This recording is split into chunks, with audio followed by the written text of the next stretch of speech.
নমস্কার, সবাই কেমন আছেন? আশা করি সবাই খুব ভালো আছেন, আমিও খুব ভালো আছি। তো চলুন প্রতিদিনের মতো আজকের ব্লগটা এখন থেকেই শুরু করি। সারা রাত বৃষ্টি হওয়ার পরেও সকালবেলার বৃষ্টিটা যেন আরও বেশি জোরে আসলো আর থামার নামই করছে না। আর সব কাজেরও দেরি। সকাল সকাল আমাদের সংসারে কত টুকটাক কাজ থাকে, কিন্তু সেগুলো কিছুই করতে পারছি না এই বৃষ্টিটার কারণে। মাঝে মাঝে মনে হচ্ছে আর একটু শুয়ে ঘুমিয়ে নিই, এত ভালো লাগছে ওয়েদারটা। তবে যাই হোক, শুয়ে থাকলে তো হবে না, আমার সকালের যে যুদ্ধটা আছে সেটা তো আমাকে সারতেই হবে। তাই রান্না চাপিয়ে দিয়েছিলাম তাড়াতাড়ি। তবে রান্নার মধ্যে আজকে ছিল একটু ওল ভাতে, তাই সর্ষে বাটতে চলে এসেছি।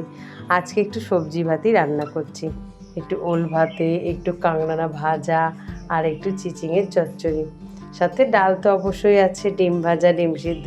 আর এই আবার ডিম ভাজা খেতে একদমই পছন্দ করে না। সে যাই হোক, সর্ষেটা বেটে নিচ্ছি। তবে জানেন, বর্ষাকালে সর্ষে বাটতে গেলেই শুধু ইলিশ মাছের কথা মনে পড়ে। ইলিশ মাছ তো আসলেই বাড়িতে সর্ষে বাটতে হয়, সেই কারণে। তবে আজ কিন্তু কোনো ইলিশ মাছ নেই। তবে আরোহী বাবাকে বলেছি একদিন ইলিশ মাছ নিয়ে আসতে। আসলে একদিন বললাম কেন, আরোহীর বাবা ইলিশ মাছ খেতে একদমই পছন্দ করেন না, যেহেতু কাঁটা আছে তাই। তবে মাছের তেল খেতে ভীষণ পছন্দ করে, কিন্তু তেলটা তো আর বিক্রি হয় না বলুন তো, এরা কিছুতেই বোঝে না। তবে এই কারণে যখনই বাড়িতে ইলিশ মাছ আসে, আমি কিন্তু পুরো মাছটাই খাই, আর ওরা বাবা আর মেয়ে মিলে শুধু তেল খায়। তবে হ্যাঁ, ইলিশ মাছটা ভালো করে ভেজে যদি ছাড়িয়ে ছাড়িয়ে দেওয়া যায় দুজনকে, তাহলে কিন্তু খেয়ে নেবে। কিন্তু ওইভাবে কাঁটা ছাড়িয়ে মাছ খাওয়াতে ভালো লাগে বলুন তো? তাহলে আমারটা আমি কখন ছাড়াবো? সেই জন্য ওদেরকে বলি, তোদেরকে খেতে হবে না, তোরা কাটা পোনা খা, আর আমার জন্য ইলিশ, আর তোদেরকে তেলটা দিয়ে দেবো আর আমি মাছটা খাবো। তবে সত্যি এইভাবেই আমাদের আজ কত বছর যে ইলিশ খাওয়া চলছে, কি বলবো। এরা এরকম। তবে টক ইলিশটা করতে আমার ভীষণ ভালো লাগে, আর সেই ইলিশের ঝোল দিয়ে ভাত খেতেও ভীষণ ভালো লাগে। তবে ওরা সেই একই রকম ওই ইলিশ মাছের তরকারিতে কাটাপোনা মাছটা দিয়ে দিতে বলবে, আমরা গন্ধে গন্ধে মাছ খেয়ে নেব। তবে মাছ ভাজার তেলটাই শুধু আমাদের লাগবে।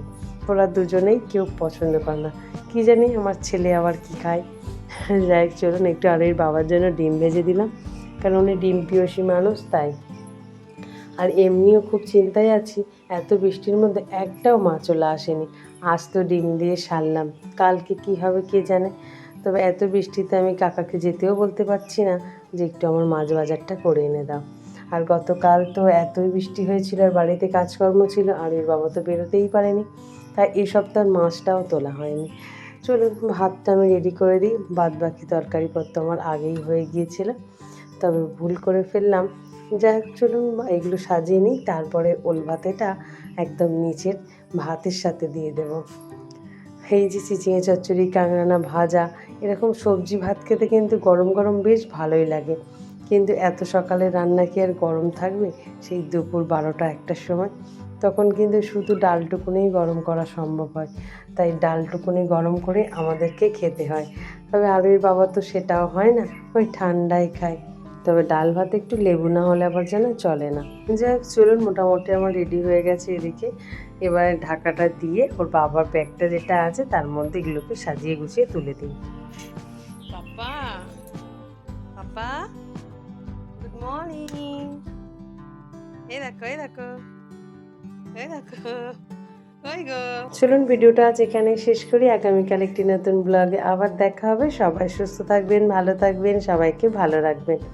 আর ভিডিওটা কেমন লাগলো অবশ্যই কমেন্ট করে জানাবেন। ভালো লাগলে একটা লাইক, সাবস্ক্রাইব করে পাশে থাকবেন।